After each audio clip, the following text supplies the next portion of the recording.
everyone, and welcome to the Sales Management Summit meeting. My name is Sandra, and I will be moderating today's call.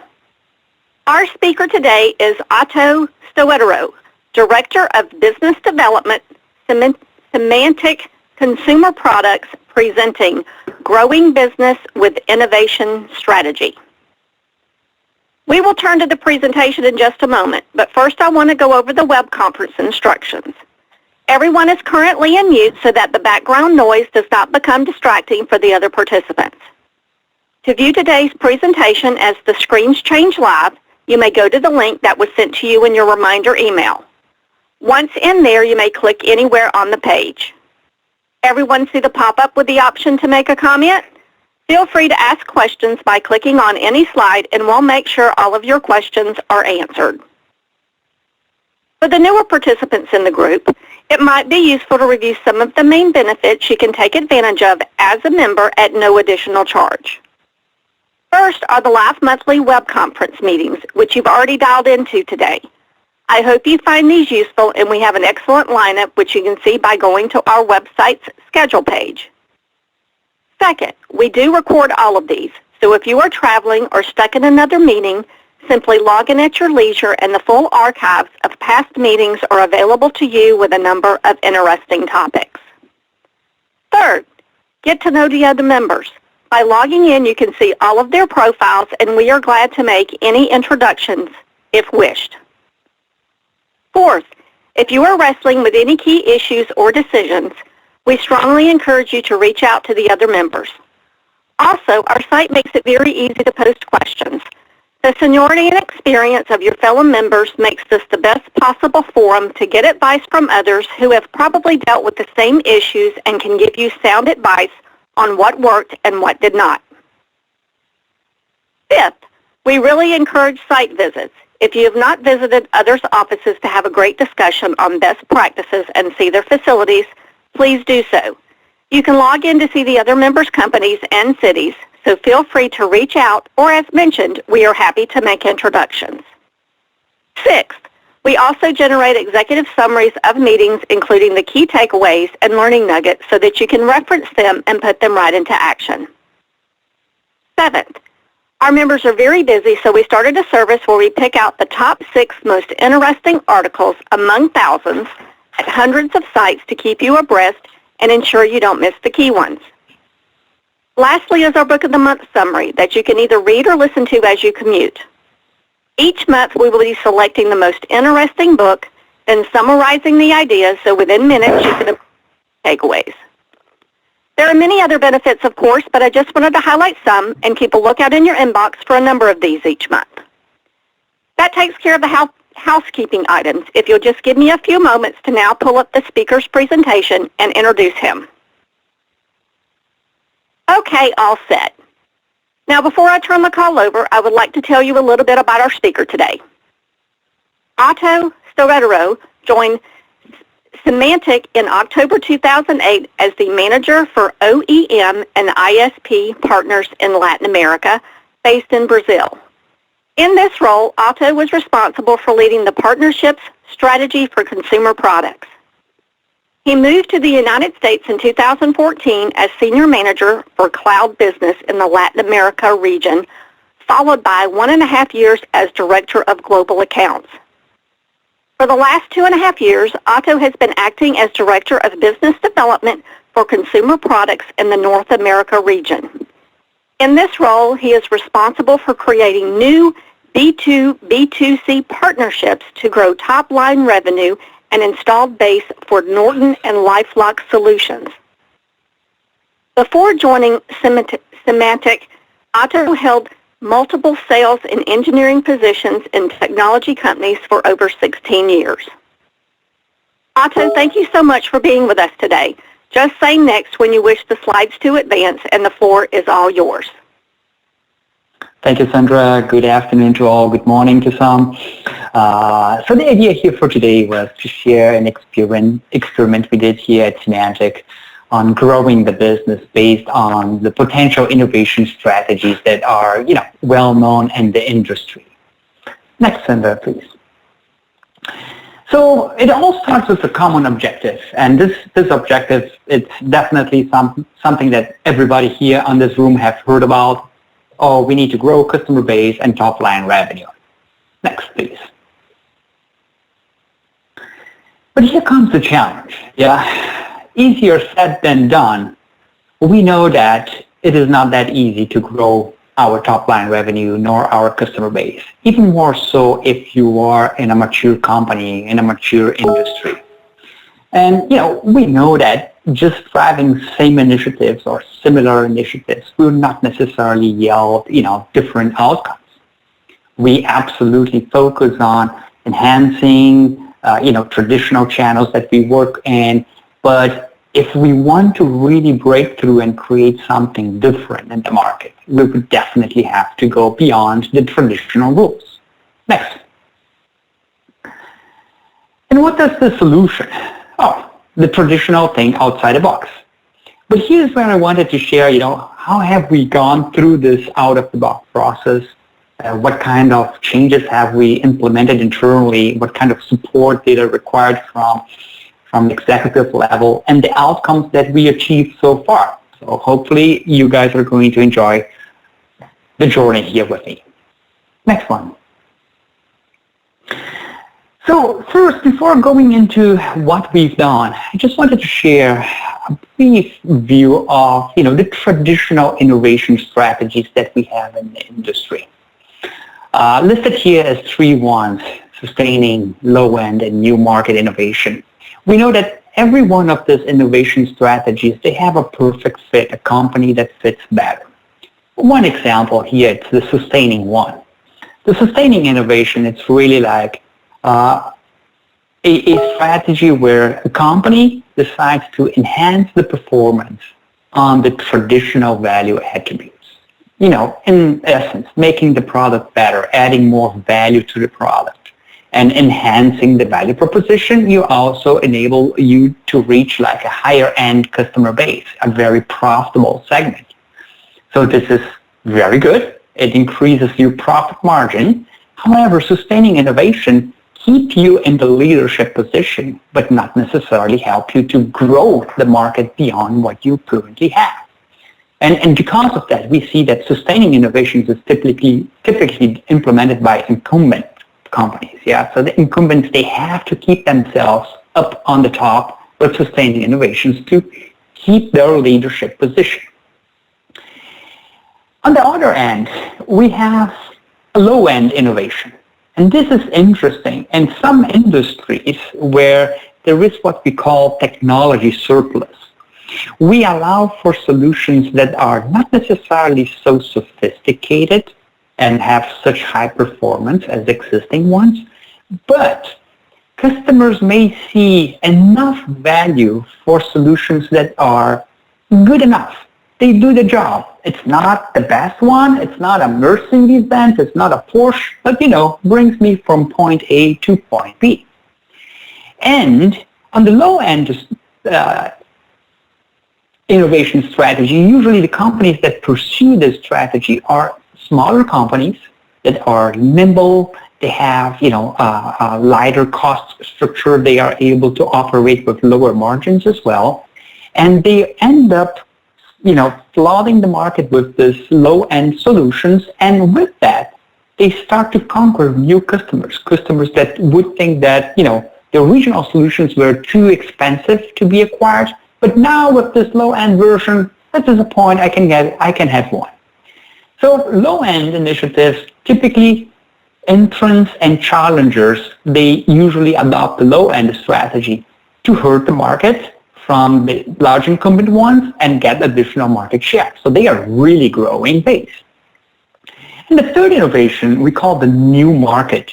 And this is kind of a hybrid between sustaining and low-end, in which, usually also not incumbents, but, challengers, they opt in to choose new market innovation strategy in the moment that they consider that they could reduce some value attributes, the performance for, traditional value attributes, but bring new value attributes that are not yet being addressed and create a new value proposition. And with this new value proposition, they end up also having access to a newer customer base. Customers who have historically not bought the traditional solution, now they feel compelled, okay, this is interesting, this has a different twist in the market, and I'm open to try this one. So keeping these three innovation strategies in mind, I want to move to the next slide and show where Symantec is in this position. So when we think about Symantec, and for those who don't know Symantec, we also carry the Norton brand, the Norton antivirus brand. So what is behind, what is the status of this company in the market nowadays? So we are, the leader in the segment of antivirus and cybersecurity, and very much so in the PC security. So it's nowadays, everybody knows about how important it is to protect your PC. And everybody does have an antivirus. It could be a Norton antivirus. It could be a good enough antivirus as well. But this market is very large, it's very mature, and it only provides organic growth. So you cannot have, explosive growth or breakthroughs from this segment specific. On the other end, we are starting to see, that customers don't use just PC. They use tablets, they use smartphones, they use other devices. So the multi-device approach, how we protect customers on a multi-device fashion. We can also offer network protection. We can offer identity protection now after the acquisition of LifeLock. So for who doesn't know, Symantec now has also LifeLock on his product portfolio. But it's pretty much, you are like in a leadership position, and it's very hard for you to make great breakthroughs. Simply because, we have a very well-established distribution channel right now. So our direct channel, marketing referral partnerships, retail, e-tail, OEM, which stands for original equipment manufacturers. These are, traditional manufacturers such as HPs, Acers, smartphone manufacturers as well. Independent software vendors, partnerships that we have with Adobe, Microsoft. You can build partnerships with software vendors as well. And also for the telco community. So, large telcos here in the U.S. market, for example, we have a huge partnership with Comcast, through which you can have Norton Security through Comcast as well. But these are very, very mature distribution channels. And, they are playing in this market for very long. So once again, how much breakthrough can you have from those channels? Very questionable and very hard to get. And the third element that I want to bring is that, to keep this leadership position on the sustained innovation strategy, we regularly enhance performance and integration between our products. So this is the scenario that we have. And if we move to the next slide, we will see how this matches against the innovation strategy. And before going to the innovation, how that matches to the innovation strategy, which is the following slide, but let's take a look into the competitive situation. So when we see what is happening around us, we have enough technology surplus, as I indicated earlier. And with that, smaller companies are bringing their good enough value proposition to the market. And for that, it's super simple. Google antivirus on your browser session, and you're going to see that you're going to have thousands of answers, thousands of companies that are providing a level of antivirus. We also see new market disruptors, and primarily that they are leveraging from the smartphone, from the mobility aspect of it. So, smartphones, they are very different to PCs in the fact that they have unique features to their end users. And new companies, they are seeking for, point solutions such as password managers, secure VPN, just parental controlling. And they are coming with those, point solutions for specific point needs and fleshing the market with those solutions as well. So when we look at, if you are a customer and you want to protect your environment, at the end, you start to see a plethora of solutions in the market, and you end up being like an IT manager in your own house trying to find out how to mix and match the pieces in order for you to get protected. So moving to the next slide, we see then now towards the innovation strategy angle, how are the companies positioning themselves? So on the sustaining, we see that's a very natural evolution for Symantec. We have to keep evolving and bringing more performance to the current value attributes. However, we see ourselves being attacked by low-end companies and new market entrants, and the competitions, they are deploying those innovation strategies.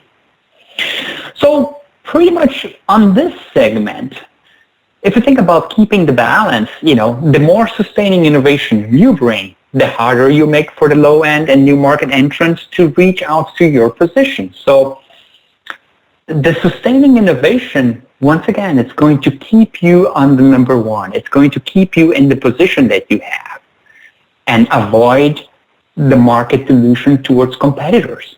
But it does not help you necessarily getting for new customers. So that is the point. Let's move to the next slide and see how we looked at this. So the first question, how can we acquire new customers? So sometimes we think that just creating new products will naturally yield for more sales. That just because we created a new product, customers are going to get it. But that's not true. And, many of us have tried this already and seen that just by bringing a new product, it's not necessarily going to fly off the shelf immediately, unless it solves for a problem. So customers, they don't buy products. They buy a solution for a problem that they have. And if we are able to find new problems, then we may be able to expand our customer base to new customers who now are being served and are finding the solutions for the problems that they still have and they have not yet been figured out. No solution was created for that. So, moving forward to the next slide. Let's expand a little bit more about this finding new solutions, another way that I like to, make a reference to this new solutions, to the new problems. It's, finding new jobs to be done. Yeah. So can we identify new or enhanced jobs to be done? That's the number one question. And when you think about a mature company, the company itself is already so focused on the mainstream strategy for the company that, it's very difficult for you to start looking sideways and see what else, what adjacencies can we seek for. The company has total focus attention on the core business. And adjacencies, unless you have really a lot of free time from the team, you're not likely you're going to address adjacencies here. But that is a very important question for us, yeah? So can we identify those new jobs to be done? And then those other items that we see on this slide are pretty much, check marks that validate that in the moment that we found a new job to be done, then these are the next questions that are going to come. What experiences will be required to support this new job to be done? Eventually, we are not able to support it. We cannot fulfill that job to be done. That's impossible for us. So do we have the right experiences in place? Do we have the right resources and processes in place? Sometimes we see a very nice adjacency with another partner or in another market segment. However, your company, it's not suited to support it. It does not have the processes. It does not have the resources to fulfill that new job to be done. And, because of that, it's going to be very hard. It's going to be almost impossible for you to go and support it adjacency. Does the profit formula work for the company? So does at the very end, are the financial sound? Are the financial going to work for this adjacency? Are you really going to have attention from the company that will now look at your project and say, okay, this makes sense. And now I have attention from my CEO who will look at this and say, let's give Otto the resources that he needs. So if I can ensure that this works inside our profit formula for Symantec, that's another area of problem, area of concern. So should we require integration with other elements? Here's the key point. What other elements are going to create this innovation strategy where we are going to find new jobs to be done? We know our products alone by themselves, they don't fit it. Otherwise, those customers will be ours already. But what are the right elements that will be integrated with our existing offers? And with that, we are going to be able to address. So cherry picking those integrated elements, the elements that will need to be integrated with the existing offer are also very, very important. And lastly, does your brand or the partnership that you found, the combination of the two brands, are they aligned with the new job? Are customers going to rely on this new brand composition and say, oh, I'm going to buy this from Symantec and whomever because I see the alignment between it? If Symantec wants to create amusement parks, it's going to be hard. Nobody's going to visit Symantec amusement park. However, Disney is going to win that battle very easily. So it's also very important to understand if by addressing this new job to be done, will customers resonate with this and will they trust our company? Will they trust the solution that is being provided to support this new job? Let's see how this is going to progress on the next slide. So with all of this in mind, we came up with the plan, very simple plan. And, it was interesting. I personally talked to my direct manager and my senior VP for the Americas, and I said, I wanted to have the freedom to try something new. Would you guys support me on this endeavor? And the challenge that I put myself in was intriguing because I am a salesperson. I have quotas, and salespersons, usually they are, measured against revenues.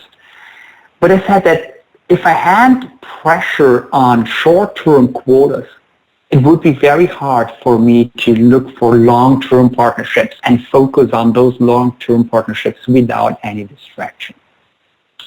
So the idea was to detach myself from the traditional compensation method and focus on partners that would be absolutely net new for Symantec. So the main rule was I will seek for existing I will seek for new partners. I will not touch any of the existing partners, none of the existing channels as well. My promise is that I need to find new partnerships and new channels. And I need backup, I need air cover to support me over this endeavor for 12, usually 12 to 18 months. That's the development cycle, in this industry to develop a new partnership. And the compensation strategies should be changed from traditional bookings only to something which we're like more in alignment of key sales objectives. But the point is that for the key sales objectives to work well, we have to identify what kind of structure would be measured, or would I be measured against? Yeah. So within the development cycle, within this 12 and 18 months, I would have very specific and clear milestones that will track my progress. And those are hard to find because they are not tangible. They are not bookings. They are not dollars in account.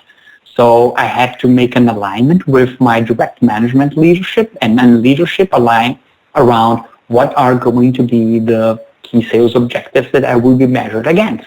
But it's easy, once you identify, you structure yourself and say, okay, these are the steps I'm going to take and these are the key milestones. Everybody in the company understood those milestones and they were in agreement with this experiment. And lastly, it was very important to keep an open channel of communication with legal, finance, product marketing, and product development. So those teams, they should understand what my challenge was, what I was going to make. So when I was approaching them and make questions that they were not used to hear, they would not, come internally and say, what is this guy trying to do? So we had an alignment with all those support groups inside Symantec, and they were, providing me with air cover and understanding where we were coming from in case, my question was absolutely out of the box.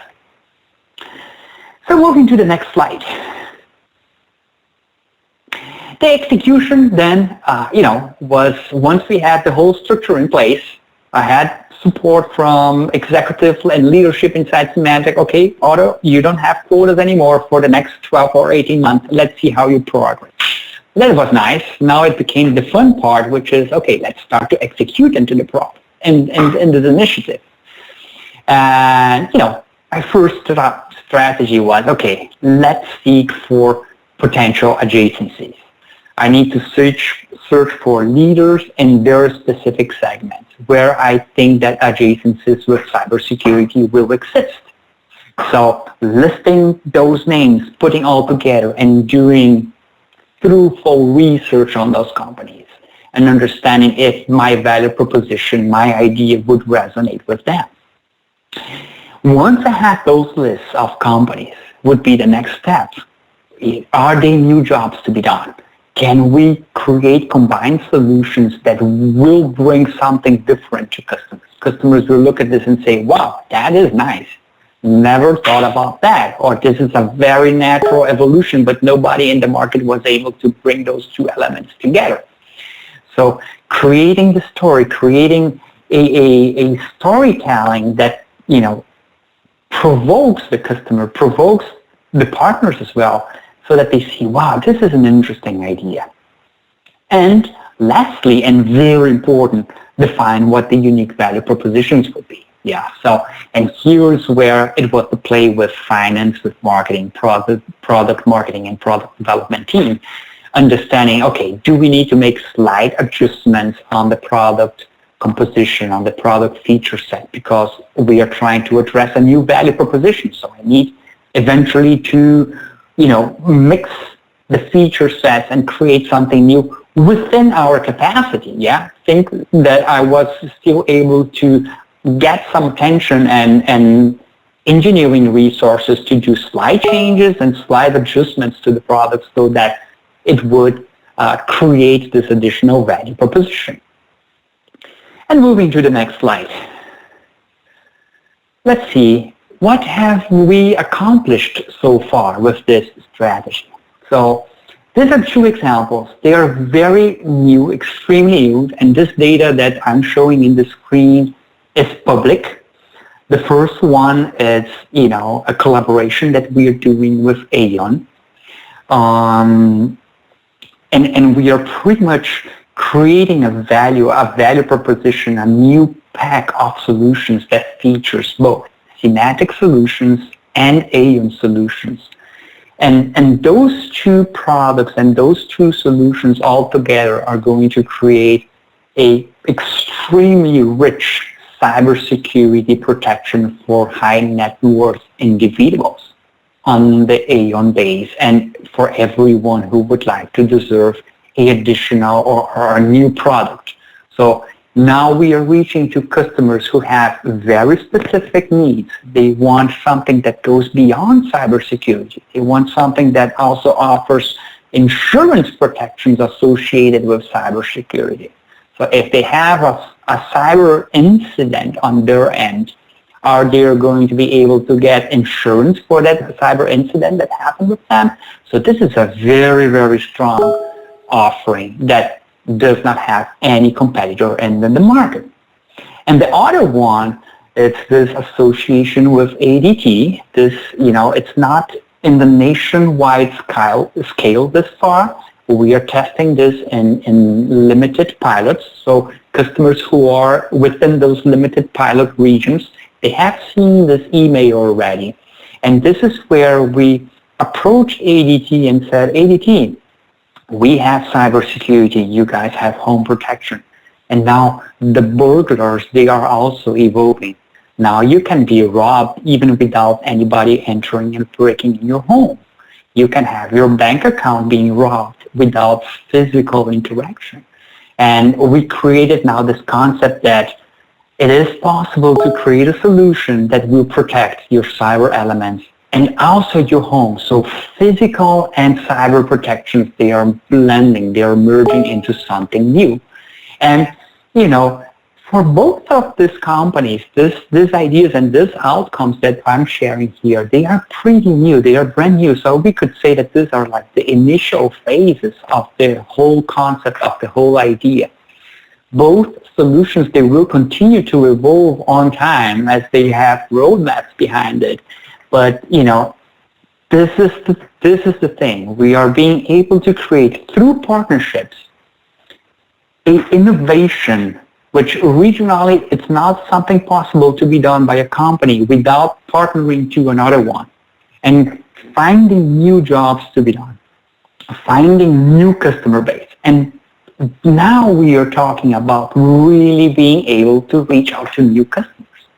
And we see this as, the right strategy if we associate ourselves with those two major companies in this case.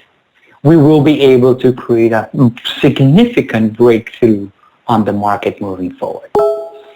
So if we move to the next slide, I just wanted to go and checklist, the questions we had against the outcomes that I've shared, and see if we are able to, match those, and how, structurizing the process helps ensuring that we find the right partnerships, that we are really creating something that will address the objective of, originally the idea was, how can I enhance my customer base, make it larger, and grow my top line revenue?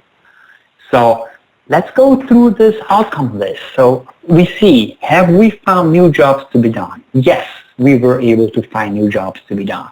And in association with new companies, selected companies, it was something extremely laser focused, where you have to grab someone's attention and said, you're not going to be distracted with anything else but to find those laser companies. Laser focus into this. And it is possible to find new jobs to be done in partnerships. Yes, it is. Were we able to create experiences that would fulfill those new jobs to be done? Yes, we were able to create like one-stop shop experience for ease of use and ease of installation, ease of procurement, ease of distribution. So those elements were able to, we found a common sense there. We found, a good way where both companies were able to align on how to present this to customers. Did we have the resources in place? Yeah, so we had a little bit of background integration already in place. We had to do some final adjustments, but the adjustments were not large enough. So we were able to allocate resources towards those requirements that we put in place. And simply because we had those meaningful partnerships announced internally, it was of best interest for Symantec to allocate those resources to us. So this was very interesting. So even if small changes are required, if you have the right business case there, the right business case to support it, you're going to get some resources to help you there. Profit formula. So that is one of the $1 million questions here. Yeah, so the idea here was not creating any different profit formula. So both companies, they would still operate within their financial guidelines, within their financial objectives. So that was easy. Profit formula was not necessarily something complex to deal around. It's really to find a compromise where this would be like a win-win-win for everybody, for both partners and the customers as well. And, with open discussion and frank discussion with those partners, we can set on and find compromise around the profit formulas and the financials. Should we require integration? Yeah, so, just be very attentive when we think about integration. Sometimes we see integration with, short periods of very, very narrow focus sometimes. Oh, how are we going to make the API integration? How is the billing integration going to happen? And not necessarily it's natural for us to look from the entire end-to-end experience. So from the moment that the customer sees the communication. How is that going to work? How are the marketing operate in conjunction? How are the two companies going to operate in conjunction on all the fronts? Making the product, making the offer aware, bringing awareness, and then bringing conversion, and then distributing the solution, and then billing the solution, and then ultimately supporting the solution. And just, making sure that you're really looking end to end. And I experienced myself moments in which we thought we oversimplified the discussion, saying, okay, we will see how the distribution of the solution and we'll go. But don't postpone those discussions. You have to have a clear visibility on everything. Okay, customer clicks on the email. What happened next? And what happened next? And go make sure that the whole chain connects until the very end. And ultimately, did we find like a brand alignment for the new job? And yes, it is possible if you work together with companies, and this is interesting. It was very interesting work with both Aon and ADT on this side when we think about, okay, can we find a common job, a new job to be done that is common for both companies? So when we do this, immediately we see that the brand association resonates with the new job to be done. So that is an easy element. If both companies sit together and look from every company, both companies looking from their lenses into a common objective, it will make sure that the customers will resonate with the combination of the two brands. So this was, in the time that we had allotted to go over and share this experience. Moving to the next slide, I wanted to thank for your attention. I was really happy to be able to share this experience. Hope you guys felt it was interesting. As in the moment when 18 months ago, I was kind of creating this concept and talking to my manager and how we are going to build this. I wish I would have someone to talk about, wow, how have you implemented this? So I was pretty much creating this with a white paper. So I found that it would be very interesting to share this initiative, to share this learning, and be an open channel for whomever wants to discuss it further and chat and, interact, exchange ideas, and that will be it. Open for questions and answers. Thank you, Otto. We really enjoyed your presentation. Before I go out and check the chat line of questions submitted, do we have any live questions? Again, it is *6 to unmute your line and go ahead with your questions, or a reminder that you can also click anywhere on this last slide, then you will see how to make a comment so you can type your question if wished. So again, any live questions? Okay, Otto, we have received several questions throughout your presentation. Keep in mind, you may have touched on these, but I'll ask them all anyway, just in case there's something you would like to add to or elaborate on. Our first question, how do you find new jobs that need to be done? Do you have a special team that handles it? That's a very good question, yeah. So I relied a lot on support from the product marketing team, pretty much to keep me honest to the new jobs to be done. So when we are seeking for new jobs to be done, it's really asking, putting yourself into the customer's position and asking what I am trying to solve. And one example here on ADT. So customers are trying to protect their house. And on the other side, they rely on other solutions to protect the cyber. But it's still disjoint. We don't have, this merge, the combination of the two initiatives into something which is, all right, now we have something new, which will connect the two of those needs that you have into a new job to be done, which is now not only protecting my house and not only protecting cybersecurity, but protecting all my real estate. protecting all my wealth. That is different. As well as with Aon, yeah? So customers could choose between having just insurance or cybersecurity.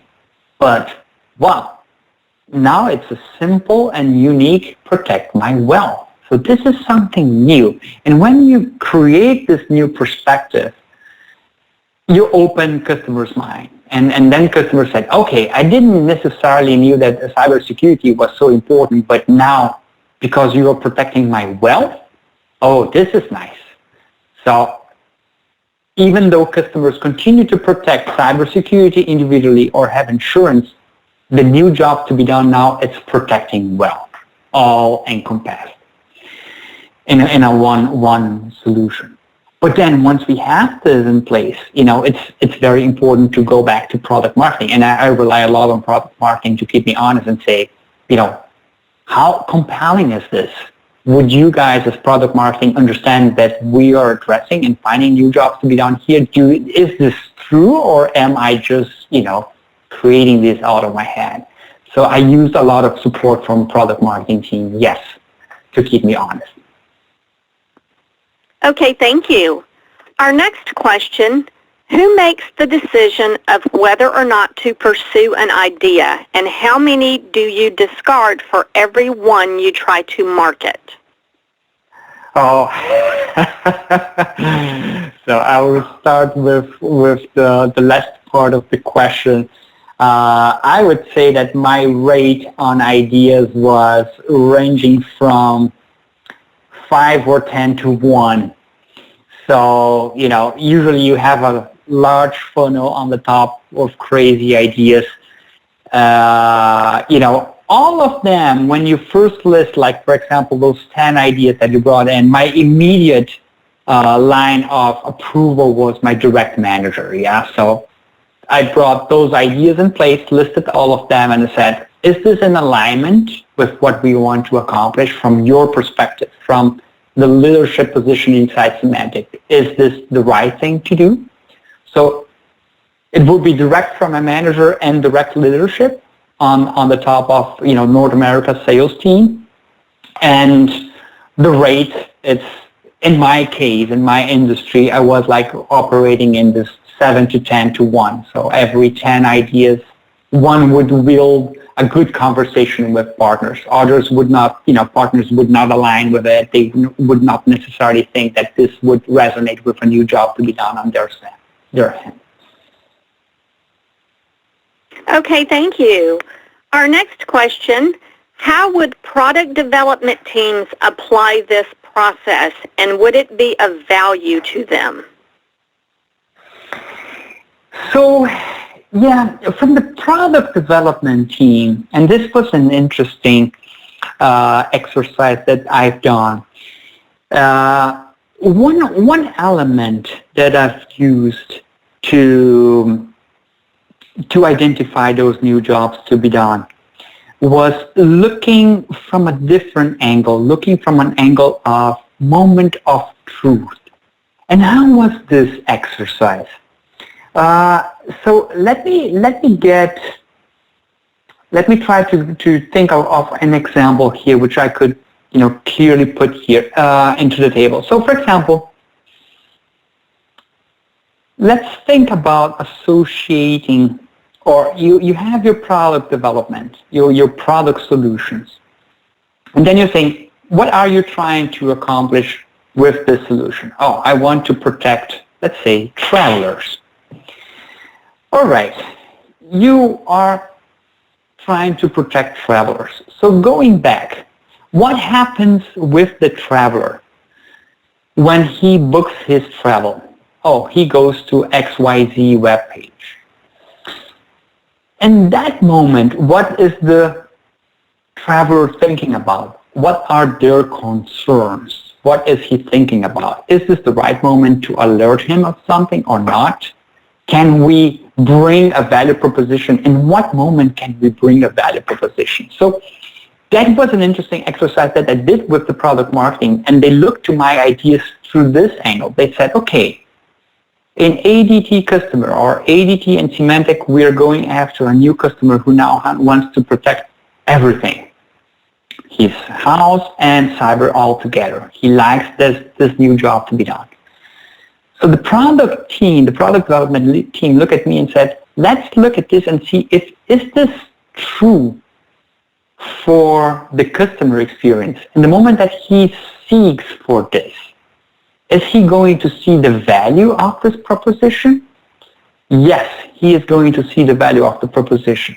So, and making this question, is this true for the customer in this phase? Is this true for the customer? And make this sanity check on every phase that the customer needs to go through on the end-to-end process. So, you can adopt the same concept for product marketing team if you have, or product development team. If you have, one person dedicated to find adjacencies, the whole marketing team product team can think about the same thing. One person is going to look out to adjacencies, and once an adjacency is found, start doing this end-to-end process. Is this really a new job to be done? If so, how is that? And making all the questions from the customer's perspective point of view. This was good. I'm not sure I answered the question specifically here. Okay, thank you. We will check with the person that asked the question. So our next question, when you started to make headway with this, was there any reaction from your competitors? Did they try to mimic your efforts? What about other Symantec sales reps? Did they want in? So we had to operate in a very stealth mode, I would say. We didn't want any competitors to understand what was happening. So, now that you guys see the outcome there, this is when it became public, but now, the solutions are already on the way. So we made sure that competitors would not know about this. This was key. And among peers and other sales, this is where it is important to have the right alignment on the organization. Yeah. So in the moment that one person was assigned for this initiative, it was very clear in the company that that person would be responsible for bringing it, so that others would not necessarily, try to change the course of plan. We are trying something new, and let's focus and concentrate our efforts there. So the organization was well in alignment with what was being done. Not to say that, we had interactions and we exchanged ideas with other sales, reps that had specific channels and were addressing the short-term booking goals for Symantec. But they understood that we were operating, in different stations, so to say, with different objectives in mind. And the organization was created in such a way that it would not interfere, any side would interfere in the other side. Okay, thank you. And then our last question, you say this requires a partnership. Why could a company not use its own products in a new way to do the same thing? Or did I misunderstand? No, that's correct. So the reason why we choose for partnerships is that, for a company to develop a new product from scratch, it requires a lot of effort. Yeah. So you have your number of developers, the number of engineers that you have in place. They are already pretty much focused on doing your current day-to-day business and, the company's own strategy. So in our case, Symantec has, the short-term objectives and the long-term objectives are already there, and there is a roadmap of solutions that are being developed already in place. Yeah. So it is sometimes quicker to find partners that have a solution that is adjacent to the one that you have, and those two solutions combined could create something new. It's quicker, it's cheaper, it requires much less effort, and it's less risky for both companies by doing this. Rather than investing millions of dollars on creating something new, let's leverage from what already exists. Let's create something small, try it out in the market. It works, fantastic. Then eventually, the solution could prove to be so nice that the company decides to create their own product with that and create an own version of it. But you have to really put a lot of time and energy, resources in place to create a solution like that from scratch. It's very difficult for you to make such a change without a proof of concept first. So that's the reason why we choose to go with partners. All right, Otto, I think we have covered everyone's questions. Do you have any final thoughts or words of wisdom you would like to share with the listeners before we end our summit today? I think, that would be it. Be bold. Ask for the things you want for, make the right analysis when you're doing the ask. Substantiate your ask with solid data. This is important. And create, really thoughtful arguments on why that idea should be pursued. And why do you think? Because at the very end, nobody has ever tried this. So try to bring real data to that, as much as you can to substantiate it. Check, just by the fact that you are talking to another company, it's very nice because if two companies have the same idea, the more people you share this idea with and the more people are on board with this idea, less chances are that you are going wrong. So it's very easy for us to think on the wrong concept and correct the course if you see that something is going, south. Yeah, that don't be afraid of understanding that, wow, we tried something, it's not good, it's not going to work, we need to correct the route of this. Be humble, be nimble, be fast as much as you can. Be very thoughtful and communicate. Communicate as much as you can, both with partners and internally with your internal stakeholders, just to make sure that everybody is on board. Because in the moment that you ask for the resources, the more people on board you have alongside with your idea, the easier it is. Otherwise, you would have to sell it, and without enough support, it's very hard to move forward. Otto, simply wonderful thoughts. On behalf of all of the executives on the line, I would like to thank you for sharing such powerful ideas and key thoughts with us today. Your involvement and dedication to our profession sets a high benchmark for others to follow.